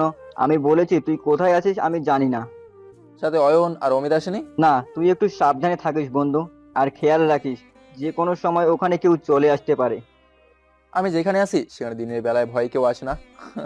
আর তুই বলছিস রাতের বেলায় কেউ আসবে? আচ্ছা কল রাখ, কাল অমিতকে কতটা যন্ত্রণা নিয়ে মারবো সেটা একটু ভাবতে দে। মেহেদি ঠিক আছে বলে কল কেটে দেয়। রাজ বসে বসে ভাবছে। এইদিকে অয়ন আর অমিত রাজের বাসার সামনে এসে দরজা নক করে। রাজের বাবা এসে দরজা খুলতেই অয়ন তার পাঞ্জাবির কলার ধরে বলে, এই শালা মাস্টারের বাচ্চা, বল তোর ছেলে কোথায়? কোথায় লুকিয়ে রেখেছিস তুই ওকে? বলে বলে বলে দে, না হলে তোদের সব কটাকে আমি লাশ বানিয়ে দেবো। বিশ্বাস করো বাবা, আমি জানি না ও কোথায়। যদি জানতাম তাহলে পুলিশকে বলে দিতাম। অয়ন, আমার মনে হচ্ছে না এই শালা মাস্টার কিছু জানে। এর চেয়ে একটা কাজ করো, ওর মেয়েটাকে নিয়ে চলো। বোনকে বাঁচাতে ভাই তো আসবে, আর যদি না আসে তাহলে সারা রাত মস্তি করে সকালে পাঠিয়ে দিব। আইডিয়া খারাপ নয়, চল তাই করি। না, তোমরা এটা করতে পারো না। ওই জানোয়ারের ভুলের শাস্তি তোমরা আমার মেয়েকে দিতে পারো না। যদি পারো ওকে মেরে ফেলো, আমার কোনো আফসোস নেই, কিন্তু আমি বেঁচে থাকতে আমার মেয়ের গায়ে কেউ হাত দিতে পারবে না। আমরা তো নিয়ে যাবই তোর মেয়েকে, যদি পারিস তো আটকে দেখা তুই। বলেই রফিক আহমেদকে ধাক্কা দিয়ে সামনে থেকে সরিয়ে দেয়। এত জোরেই ধাক্কা দেয় যে মাথা দরজার সাথে লেগে কিছু অংশ ফেটে যায়। রাহিতার বাবার কাছে আসতে গেলে অয়ন রাহিকে ধরে টেনে বাসা থেকে বের করে নিয়ে যায়। রাহি চিৎকার করছে, অয়ন আর অমিত হাসছে। হঠাৎ অয়নের মোবাইল বেজে ওঠে। মোবাইল হাতে নিয়ে দেখে তার আব্বুর নাম্বার। কল রিসিভ করতে ওপাশে থাকা লোকটা বলে, চুপচাপ শোন, তোর বাপের লাশ যদি না দেখতে চাস আমার বোনকে বাসায় দিয়ে আমার বাবার পা ধরে ক্ষমা চেয়ে আয়। যতটা সময় তোর লেট হবে ততটা সময় তোর বাপের কষ্ট হবে। রাজ, আমি তোর বোনকে বাসায় দিয়ে আসছি, কিন্তু তুই আমার আব্বুর কোনো ক্ষতি করবি না। সময় নষ্ট না করে যা বলেছি তাই কর। অয়ন ঠিক আছে বলে রাহিকে তার বাসায় পৌঁছে দিয়ে রফিক আহমেদকে বলে, আমাকে মাফ করে দিন আঙ্কেল, আমার ভুল হয়ে গেছে। এরপর অমিত ক্ষমা চায়। এরপর অয়ন আর অমিত সেখান থেকে চলে যায়। কি ভাবছেন রাজ কি করে জানলে সব? রাজ মেহেদিকে দিয়ে তার বাসার সব জায়গায় সিসি ক্যামেরা লাগিয়ে রেখেছে। আর রাজ যখন দেখলো অয়ন আর অমিত তার বাবার সাথে বাজে ব্যবহার করছে, তখন সে অয়নের বাসায় গিয়ে দেখে অয়নের বাবা ঘুমিয়ে আছে। গ্লাসে করে পানি ছুঁড়ে মারে মুখে। অয়নের বাবা এক লাফে উঠে বসে রাজকে দেখে ভয়ে কাঁপতে থাকে। আর বাকিটুকু শুনলেন। অয়ন আর অমিত দৌড়ে বাসা আসে, কিন্তু বাসায় এসে দেখে তার বাবার লাশ ঝুলছে ফ্যানের সাথে, আর তার হাতে একটা চিরকুট। অমিত চিরকুট খুলে পড়তে থাকে। ভুল করছিস অয়ন, আমার বাবার গায়ে হাত তুলে। আরো ভুল করছিস তোর ওই নোংরা হাতে আমার বোনকে শুয়ে। আর সবচেয়ে বড় ভুল করেছিস আমার বাবার শরীরে রক্ত ঝরিয়ে। এটার মাসুল গুনতে হলো তোর বাবার লাশের দামে। যদি তোর জম রাজ। অয়ন তার বাবাকে নিচে নামিয়ে চিৎকার করে কান্না করছে আর বলছে, আমি তোকে ছাড়বো না রাজ। সেদিন তোকে বাঁচিয়ে রেখে যে ভুলটা করেছি, এবার সে ভুলটা আমি শুধরে নেব। আমি তো রাজ আমার গ্রামে আছে, যত লোক লাগে লাগা, এই ফকরিনের বাচ্চাকে খুঁজে বের কর। আমি ওর লাশ না দেখার আগ মুহূর্ত পর্যন্ত শান্তিতে বসতে পারছি না। তুই চিন্তা করিস না, যত লোক লাগে আমি রাজকে খুঁজে বের করছি। এখন আগে আঙ্কেলের লাশের দাফন কাজের ব্যবস্থা করতে হবে। এর মধ্যে অয়নের বাসায় পুলিশ সহ বড় বড় নেতারাও এসেছে। একজন এমপিকে খুন করা হয়েছে বলে কথা। সবার সামনে অয়ন বলে, আপনারা কি বাল ছেড়ছেন? এতগুলো লোক মিলে একজনকে খুঁজে বের করতে পারছেন না? আর ও একের পর এক খুন করে যাচ্ছে। আগামী 20 দিনের মধ্যে ওই কুত্তার বাচ্চাকে আমার সামনে চাই, জীবিত অথবা মৃত। আমরা সব রকমের চেষ্টা করে যাচ্ছি, কিন্তু ওই ছেলে কোথায় লুকিয়ে আছে তাই বুঝতে পারছি না। আমি কোনো কথা শুনতে চাই না, যা বলেছি তাই করুন। পুলিশগুলো ঠিক আছে বলে চলে যায়। বাকি নেতারা অয়নকে সান্ত্বনা দিয়ে চলে যায়। এইদিকে রাজ তমার নাম্বারে কল করে। তমা কল রিসিভ করে বলে, ভাইয়া বলুন। কালকের প্ল্যান ক্যান্সেল। আর যদি পারো আমার আব্বু আম্মুকে তোমাদের বাসায় নিয়ে যাও কাল। কেউ যেন এটা না জানে। আমার প্রতিশোধ পূরণ হলেই আর ভয় থাকবে না। এখন অয়ন আমার পরিবারের ক্ষতি করার জন্য উঠে পড়ে রাখবে। এখন আমি চাইলেও তাদের সামনে যেতে পারবো না। ঠিক আছে ভাইয়া, আপনি যেভাবে বলছেন আমি ঠিক সেইভাবেই করব। ঠিক আছে, আমি এখন রাখি। আর বাবা মা যাতে কিছুতেই বুঝতে না পারে আমি তোমাকে। যদি জানতে চায় আমি কে, তখন কি বলবো? সাথে মেহেদি যাবে, ওই সব ম্যানেজ করবে। ঠিক আছে ভাইয়া, তাই হবে। আচ্ছা আমি রাখছি, আর তোমাকে সময় হলে বলবো কি করতে হবে। তমা ঠিক আছে বলে কল কেটে দেয়। রাজ মোবাইল বন্ধ করে শুয়ে থাকে। পরের দিন ফজরের আজান দিতেই মেহেদি রাজের বাসায় এসে নক করে। রফিক আহমেদ দরজা খুলে মেহেদিকে দেখে বলে, আরে বাবা, তুমি এত ভোরে এখানে? কিছু হয়েছে? না আঙ্কেল, কিছু হয়নি। আন্টি আর রাহিকে নিয়ে আমার সাথে চলুন। কেন বাবা, কোথায় যাব? পরে সব বলবো আঙ্কেল, এখন সময় নেই, কেউ দেখলে সমস্যা হবে। রফিক আহমেদ আর কিছু না বলে গিয়ে তার স্ত্রী আর মেয়েকে ডেকে তোলে। একটা ব্যাগে কিছু জামা কাপড় ভরে নেয়। এরপর বাসা থেকে বের হয়ে চলে যায় তমার বাসার সামনে। এসে তমাকে কল করতেই তমা এসে তাদের ভেতরে নিয়ে যায়। মেহেদি চলে আসতে নিলে রাহি বলে, মেহেদি শোনো, বলো, কিছু লাগবে? আমাকে কি সত্যি ভুলে গেছো? মেহেদি রাহির কাছে এসে দু বাহুতে হাত রেখে একটু নিচু হয়ে বলে, তোমাকে আমি কখনোই ভুলতে পারবো না। কিছুদিন অপেক্ষা করো, সব ঠিক হয়ে যাবে। আমাদের সাথে কেন এমন হলো মেহেদি? সব কিছু তো ঠিকই ছিল, তাহলে হঠাৎ করে কেন এই ঝড় আসলো আমাদের জীবনে? একটু ধৈর্য ধরো, সব ঠিক হয়ে যাবে। আর এখন যাও, কেউ দেখলে সমস্যা হবে, আমাকে যেতে হবে। বলেই মেহেদি রাহিকে কপালে চুমু দিয়ে চলে যায়। বাসায় গিয়ে রাজকে কল করে সবকিছু জানায়। এদিকে সকাল হতেই অয়ন আর অমিত রাজের বাসায় এসে দেখে দরজায় তালা ঝুলছে। রাগে কটমট করতে করতে দরজায় কঠা লাথি দিয়ে চলে যায়। পুলিশ রাজকে খুঁজছে। অয়ন আর অমিত লোকজন লাগিয়ে রেখে রাজের বাবা মা আর বোনকে খোঁজার জন্য। এভাবেই কেটে যায় 2 দিন। তমা রাহির সাথে বসে কথা বলছে, তখনই তার মোবাইলটা বেজে ওঠে। মোবাইল হাতে নিয়ে দেখে রাজের নাম্বার। রাহিকে আসছে বলে রুমে এসে দরজা বন্ধ করে কল রিসিভ করতে রাজ বলে, এত সময় লাগে তোমার কল রিসিভ করতে? রাহি পাশে ছিল তাই। রাহি কিছু বুঝতে পারেনি তো? না ভাইয়া, কিছুই বুঝতে পারিনি। আমি রুমে এসে কথা বলছি। কাল অমিতকে আসতে বলবে সেই জায়গায়, তোমাকে যেই জায়গার কথা বলেছি। ঠিক আছে রাজ ভাইয়া, তাই হবে। ঠিক আছে, এখন রাখছি, পরে কথা হবে আবার। তমা ঠিক আছে বলে কল কেটে দরজা খুলে দেখে রাহি দরজার সামনে দাঁড়িয়ে আছে। তমা কিছুটা ভয় পেয়ে যায় আর মনে মনে বলে, রাহি কি আমার কথা শুনে ফেললো নাকি? আর যদি শুনে থাকে তাহলে এখন কি হবে? তমার ভাবনা ছেদ পড়ে রাহির কথায়। কি আপু, তোমার বয়ফ্রেন্ড ছিল নাকি? আমি কিচ্ছু শুনিনি। তমা একটা স্বস্তির নিঃশ্বাস ফেলে রাহিকে রুমে আসতে বলে। এরপর দুজনে বেশ কিছু সময় গল্প করে। পরের দিন সকালে তমা ভার্সিটি এসে অমিতকে খুঁজতে খুঁজতে দেখে অমিত একা ভার্সিটির পুকুর পাড়ে বসে আছে। তমা অমিতের কাছে গিয়ে বলে, বসতে পারি এখানে? আরে হ্যাঁ, বসো। তমা অমিতের পাশে বসতেই অমিত বলে, তা আজ হঠাৎ আমার সাথে কথা বলতে আসলে? আমাকে দেখার তো সময় হয় না তোমার। আমার সময় ঠিকই হয়, তুমি আমায় কখনো বুঝতেও চাও না। তাহলে চলো এখন কোনো হোটেল থেকে ঘুরে আসি। এখন পারবো না, বাসায় একটু কাজ আছে। আজ রাতে 10টার সময় আমাদের বাসার সামনে যে 3 রাস্তার মোড়টা আছে না, তার সামনে যে একটা গলি আছে, সেখানে এসো। তুমি যা চাও আজ তাই দেবো। সত্যি বলছো? আজ আমি যা চাইবো তাই দিবে? বেবি, তাই দেবো তো। বলেই অমিতের গালে হাত রেখে মুচকি একটা হাসি দিয়ে ভার্সিটি থেকে বের হয়ে বাসায় এসে নিজের রুমে গিয়ে রাজকে কল করে সব জানায়। রাজ ঠিক আছে বলে, চোখ বন্ধ করে একটা বড় নিঃশ্বাস নিয়ে বলতে থাকে, তোমাদের শহরে আমি বড় অসহায়, কণ্ঠে বাঁধি কত সুর, জানালার বাইরে শুনি কত কোলাহল, চিলতে রোদ্দুর, জীবনের তাগিদে বাঁচার প্রয়াসী, প্রতিদিন হয় কত সন্ধি, মুক্ত হয়েও আমি বন্দী, ছায়া ছায়া যার তো যার দেখা, দেখার নেই কোনো শেষ, আয়নার মাঝে দেখি অন্য আমি, চারিদিকে যার বিদ্বেষ। বলেই একটা দীর্ঘশ্বাস ফেলে রাজ। রাত এখন 10টা 5। অমিত তোমার কথা মতো সেই জায়গায় এসে দাঁড়িয়েছে। অমিত এমন একটা জায়গায় দাঁড়িয়েছে যার এক তিল পাশে দেয়াল, শুধু এক দিকে একজন মানুষ ঢুকতে পারবে, এই পরিমাণ ফাঁকা আছে। অমিত হঠাৎ কারো পায়ের শব্দ শুনে সেই দিকে তাকিয়ে দেখে, ভয়ে অমিতে কাঁপতে শুরু করে। রাজ অমিতের সামনে দাঁড়িয়ে আছে। রাজের ঠোঁটে একটা ব্লেড, যেটা রাজ জিভ দিয়ে নাড়াচাড়া করছে। অমিত 3 পাশে ছোটাছুটি করছে পালানোর জন্য, কিন্তু কিছুতেই পালাতে পারছে না। রাজ 1 পা 2 পা করে অমিতের দিকে এগিয়ে আসছে। এতটাই ভয় পেয়ে আছে অমিত যে চিৎকার করার শক্তিটুকু মনে হচ্ছে তার গায়ে নেই। রাজ অমিতের কাছে গিয়ে কোনো কথা না বলে ঠোঁট থেকে ব্লেড নিয়ে অমিতের গাল টেনে দিয়ে মুখে রুমাল ঢুকিয়ে দেয়। অমিত মাটিতে শুয়ে গড়াগড়ি করছে, গালে হাত দিয়ে। রাজ অমিতের মাথার সামনে বসে প্যাকেট থেকে একটা সিগারেট বের করে আগুন জ্বালিয়ে খেতে খেতে বলে, কর, আরো ছটফট কর।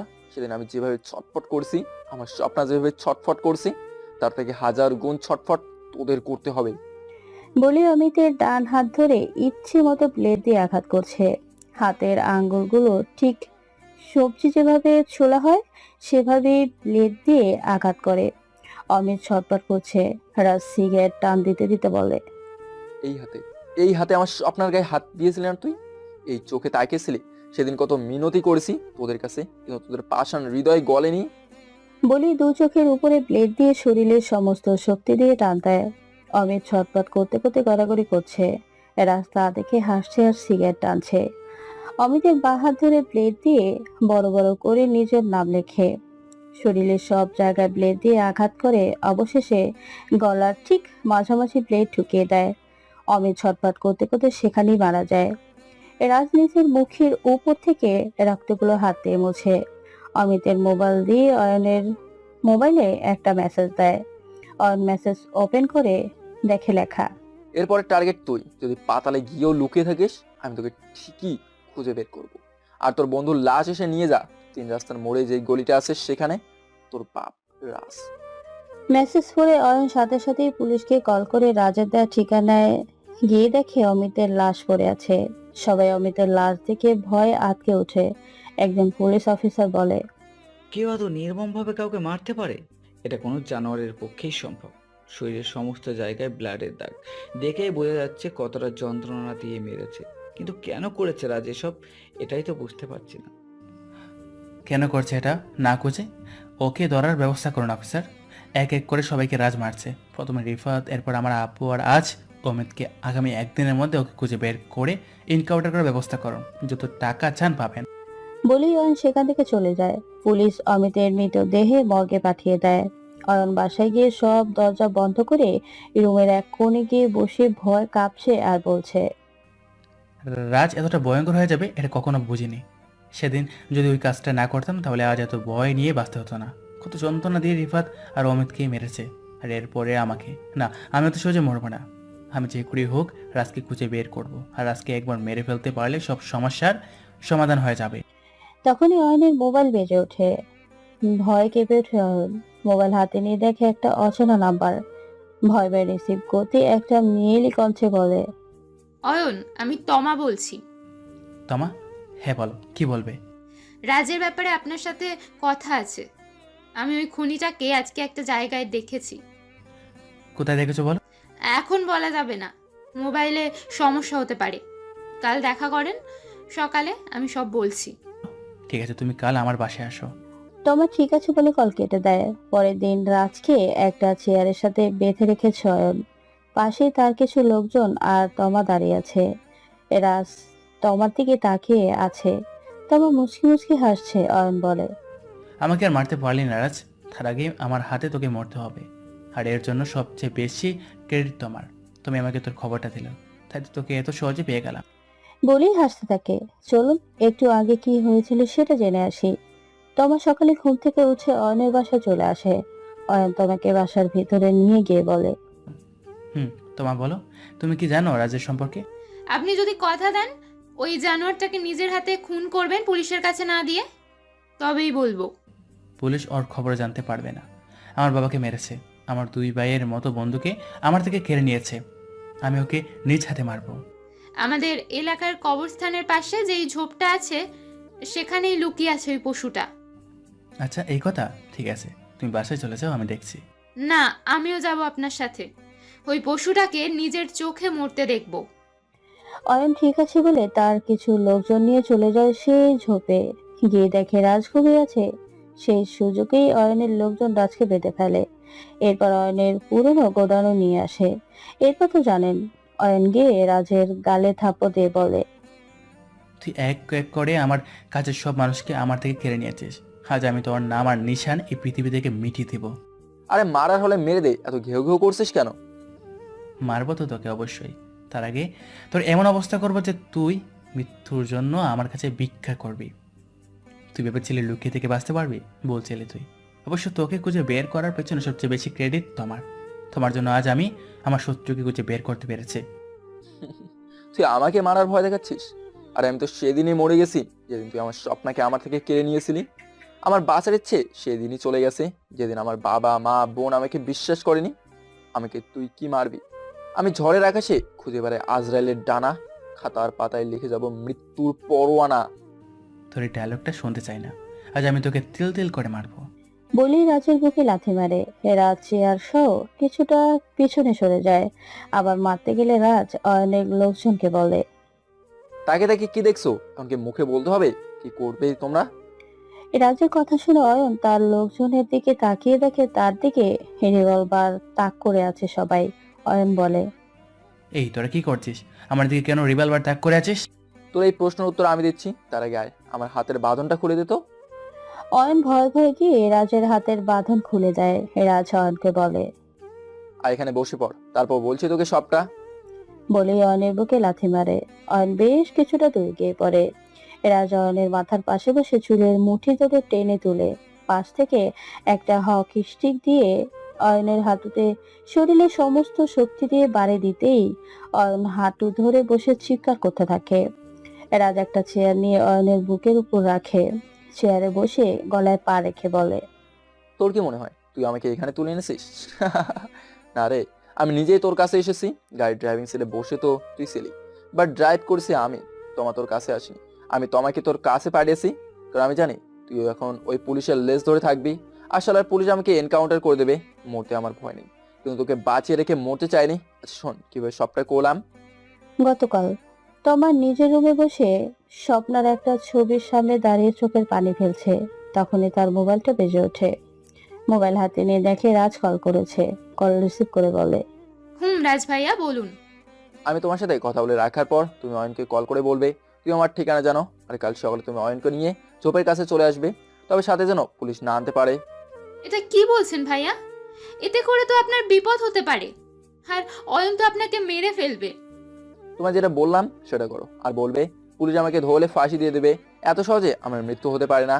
সাথে কিছু ব্যাড ল্যাঙ্গুয়েজ ইউজ করবে, বাকিটা আমি দেখছি। ঠিক আছে ভাইয়া, তাই হবে। বলেই রাজ কল কেটে দেয়। একটু পর মেহেদি কল করে অয়নের সব লোককে টাকা দিয়ে কিনে নেয়। আর এরপর তোমার অয়নকে নিয়ে চলে আসে সেই ঝোপে। আর বাকিটা তো জানেন। একটু আগে এখন মরবি তুই, আর তাও এত সহজ মৃত্যু না। তুই আমার জীবন থেকে আমার স্বপ্নকে কেড়ে নিয়েছিস। তোর জন্য আমার বাবা মা বোন আমাকে অবিশ্বাস করে বাসা থেকে বের করে দিয়েছে। তোর জন্য আজ আমি সবার চোখে একজন ধর্ষক। আজ আমি তোকে এমন মৃত্যু দেব, পুরো পৃথিবী মনে রাখবে অন্যায় শাস্তি কাকে বলে। আমাকে তুই মাফ করে দে রাজ, আমি সেদিন ভুল করেছি। আমি আর কোনোদিনও কোনো মেয়ের দিকে চোখ তুলে থাকবো না। আমাকে একটা বার সুযোগ দে রাজ। মনে কর সেই রাতের কথা, যে রাতে তুই আমার স্বপ্নের সাথে জানোয়ারের মতো আচরণ করেছিলি। আমার স্বপ্নে তোদের পা ধরে কান্না করে ওর জীবন ভিক্ষা চেয়েছিল। আমি তোদের কাছে কান্না করে বলেছি, তাও তোরা শুনিসনি। আজ আমিও শুনবো না। বলি চেয়ার থেকে উঠে চেয়ারটা সজোরে মাটিতে ছুঁড়ে মারে। ভেঙে চুরমার হয়ে যায় চেয়ারটা। একটা টুকরো হাতে নিয়ে অয়নের হাতের পায়ে ইচ্ছে মতো কোপাতে থাকে। অয়ন চিৎকার করছে আর রাজ হাসছে। রাজ তোমাকে বলে, তুমি এখান থেকে চলে যাও তমা, এখন যা হবে তুমি সহ্য করতে পারবে না। তোমার ঠিক আছে বলে চলে যায়। এরপর রাজ একজনের দিকে হাত বাড়িয়ে দিতেই তার হাতে কেউ একটা হাতুড়ি দেয়। রাজ হাতুড়ি নিয়ে অয়নের ডান হাতের কবজিতে সজোরে আঘাত করে। অয়ন চিৎকার করে ওঠে। এরপর হাতুড়ি দিয়ে পায়ে বুকে মারতে থাকে। মারতে মারতে রক্তাক্ত করে ফেলেছে অয়নকে। অয়ন এখন শুধু নিঃশ্বাসটুকুই নিচ্ছে, নড়াচড়া করতে পারছে না। এরপর একটা ছুরি হাতে নিয়ে অয়নের গলার মধ্যে ঢুকিয়ে এত জোরে টান দেয় যে মাথাটা শরীর থেকে আলাদা হয়ে যায়। এরা চিৎকার করে কান্না করতে করতে বলে, স্বপ্না, এই দেখো আমি তোমার খুনিদের সবাইকে শাস্তি দিয়েছি। আজ আজ আমার প্রতিশোধ পূরণ হয়েছে। এখন আমি মরে গেলেও আর কোনো আফসোস নেই। একটু পর উঠে সেখান থেকে বের হয়ে চলে আসে পুলিশ স্টেশনে। সকল পুলিশ অফিসার রাজকে দেখে ভয় পিছিয়ে যায়। সারা মুখে শরীরে রক্ত লেগে আছে। রাজ একটা অফিসারের কাছে গিয়ে হাত দুটো সামনে এগিয়ে দিয়ে বলে, এবার চাইলে আমাকে ফাঁসিতে ঝুলিয়ে দিতে পারেন। আজ এই মুহূর্তে আমি নিজেকে আইনের হাতে তুলে দিলাম। তো তোর ফাঁসি তো হবেই। প্রথম ওই মেয়েকে খুন, এরপর আবার 3জন। খুন আমি 4টা করছি, তবে এই মেয়েকে নয়, এমবি তার ছেলে আর তার 2 বন্ধু। কি তুই এমপি ছেলেকে কুপিয়ে মারলি? একটু আগেই শরীর থেকে মাথা আলাদা করে এখানে আসলাম। এত কথা না বলে জেলে ঢুকান। খুব ঘুম পাচ্ছে, আজ 15টা দিন একটু ঘুমাইনি। পুলিশ অফিসার ভয়ে ভয়ে রাজকে নিয়ে গিয়ে লকআপে ঢুকিয়ে দেয়। রাজ মুচকি হেসে শুয়ে চোখ বন্ধ করে ফেলে। পরের দিন আদালতে চালান করা হয়। আর বাকিটা আপনারা জানেন। বর্তমান রাজের কথা শুনে সবাই তার দিকে হা করে আছে। জজ সাহেব আবার বলে, কিন্তু সেই রাতে কি হয়েছিল সেটা তো বললে না তুমি, যার জন্য 4টা খুন করলে। সেই রাতের কথা শুনলে আপনার চোখের পানি আটকে রাখতে পারবেন না। বলো তো তুমি, আমি শুনতে চাই। কেন তুমি এই 4জনকে মারলে, তার কারণটা কি? এরপর রাজ বলতে শুরু করে, ফ্ল্যাশব্যাক। রাজমাথায় হাত দিয়ে পেছনে তাকিয়ে দেখা অয়ন, অমিত আর রিফাত। স্বপ্না ওদের দেখে ভয়ে রাজের হাত শক্ত করে চেপে ধরে। স্বপ্না বলে, তোমরা এখানে কি করছো? আর রাজকে মারলে কেন? কেন তোমাদের ফষ্টিনষ্টি করে বাধা দিলাম আর আমরা এসে?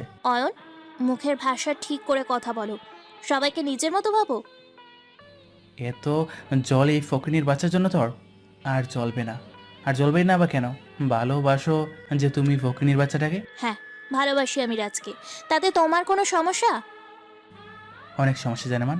আমাকে ইউজ করে ছেলেটাকে বিয়ে করবে, এটা তো হতে পারে না। আজ তোমার এমন অবস্থা করব যে কাউকে মুখ দেখানোর অবস্থা থাকবে না। অয়ন বলেই রাজু থেকে স্বপ্নাকে ছাড়াতে গেলে রাজ অয়নের গলা চেপে ধরে। পিছন থেকে রিফাত রাজের হাঁটুতে কয়েকবার আঘাত করে। রাজ অয়নের গলা ছেড়ে মাটিতে বসে পড়ে। স্বপ্না রাজকে জড়িয়ে ধরে বলে, রাজ, কি হলো তোমার? আর কত ওদের হাতে মার খাবে? মারো ওদের, ওঠো। অমিত গিয়ে রাজের বুকে লাথি মারে। রাজ কিছুটা দূরে গিয়ে পড়ে। অয়ন স্বপ্নার হাত চেপে ধরে বলে, রিফাত, অমিত ওই শালাকে শক্ত করে ধর, আর চোখ যেন না বন্ধ করতে পারে। আজ ওর সামনেই ওর ভালোবাসার মানুষের সাথে আমরা 3জন বাসর করব, বিয়ে ছাড়া। অমিত গিয়ে রাজের 2 হাত মোচড় দিয়ে পেছনে চেপে ধরে। রিফাত রাজের চুল ধরে সামনের দিকে তাকিয়ে রাখে। অয়ন স্বপ্নার শরীর থেকে অন্য নিয়ে ছুঁড়ে ফেলে দেয়। স্বপ্না বলে, প্লিজ, আমার এত বড় সর্বনাশ করো না। আমাদের তোমরা ছেড়ে দাও। দেখো, আমার তো তোমাদের কোনো ক্ষতি করিনি। ছেড়ে দেবো তো জানেমান, তার আগে তোমার এই শরীরটা একটু ছিঁড়ে খেয়ে নেই, তারপর না হয় তুমি ওই ছোট লোকটাকে বিয়ে করবে। অয়ন, তুমি আমাকে মেরে ফেলো, আমার স্বপ্নের কোনো ক্ষতি করিস না। ওকে যেতে দে অয়ন। চিৎকার কর, আর জোরে চিৎকার কর, এখানে কেউ আসবে না।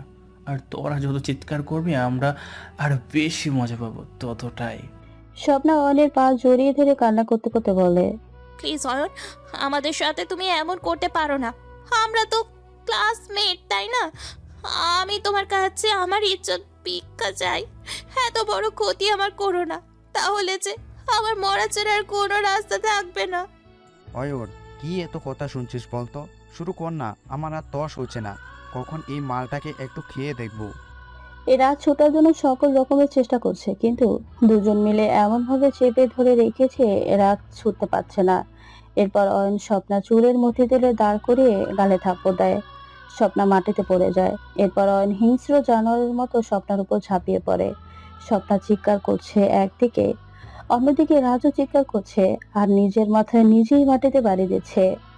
অয়নের পর রিফাত, এরপর অমিত এক এক করে 3 জরির চাহিদা মেটায়। পাশে বসে সিগারেট খাচ্ছে। রাজ ঘুরিয়ে ঘুরিয়ে স্বপ্নার কাছে গিয়ে স্বপ্নার মাথাটা তার কোলে রেখে কান্না করতে করতে বলে, এসব না, কথা বলো। আমাকে তুমি মাফ করে দাও। আমি তোমার সামনে থেকেও তোমার এত বড় ক্ষতি ঠেকাতে পারলাম না।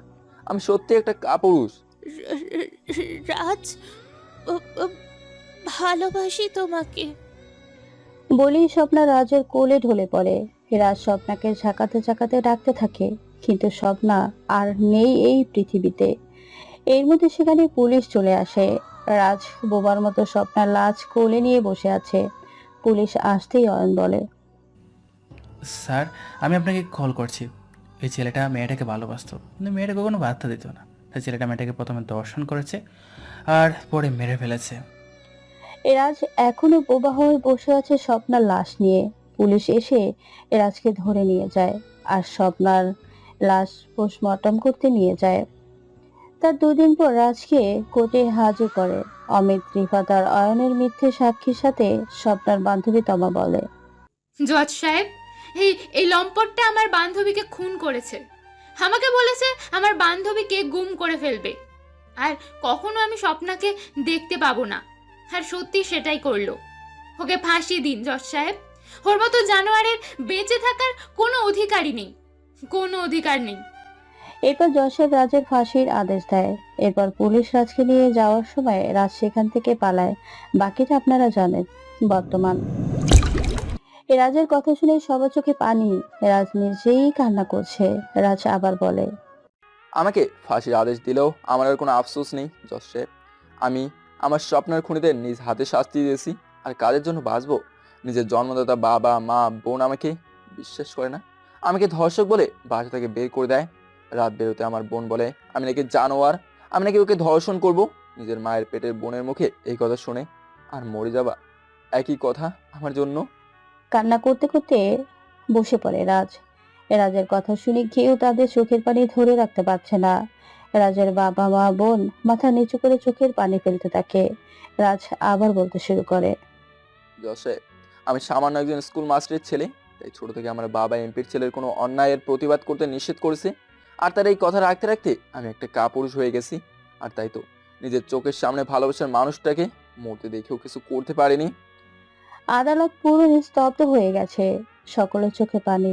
জজ সাহেব চোখের পানি মুছে কিছু বলতে যাবে তার আগেই এ রাস্তার পিছনে দাঁড়িয়ে থাকা একজন পুলিশের কাছ থেকে রিভলভার কেড়ে নেয়। এটা দেখে সবাই ভয় পেয়ে যায়। জজ সাহেব বলে, রাজ, রিভলভার ফেলো বলছি। তোমার সব কথা শোনার পর আইন তোমার সাথে থাকবে। কয়েক বছরের জন্য তোমার শাস্তি হবে। এরপর আবার তুমি নতুন করে জীবন শুরু করতে পারবে। জজ সাহেবের কথা শুনে রাজ শব্দ করে হাসতে হাসতে বলে, নতুন করে আর বাঁচার ইচ্ছে নেই জজ সাহেব। আমার কাছে কেউ আসবে না। যে আমার কাছে আসার চেষ্টা করবে আমি তাকেই মেরে ফেলবো। জজ সাহেব, আমি ভুলতে পারবো না আমার মা বাবা বোনের বলার কথা। আর বাঁচার কোনো ইচ্ছে নেই আমার, নেই। তবে আর কেউ যেন রাজ থেকে আমার মতো রাজা না হয়। আর কারো বাবা মা যেন তার ছেলেকে অবিশ্বাস না করে। বলেই রাজ অশ্রু সজল চোখে একবার তার বাবা মা আর বোনের দিকে তাকায়। মুখে বলিন হাসি টেনে রিভলভার তার মাথায় ঠেকে গুলি করে দেয়। পুরো আদালত থমকে যায় কিছু সময়ের জন্য। রাজের বাবা মা বোন সবাই এসে রাজের লাশ জড়িয়ে ধরে কান্না করতে থাকে।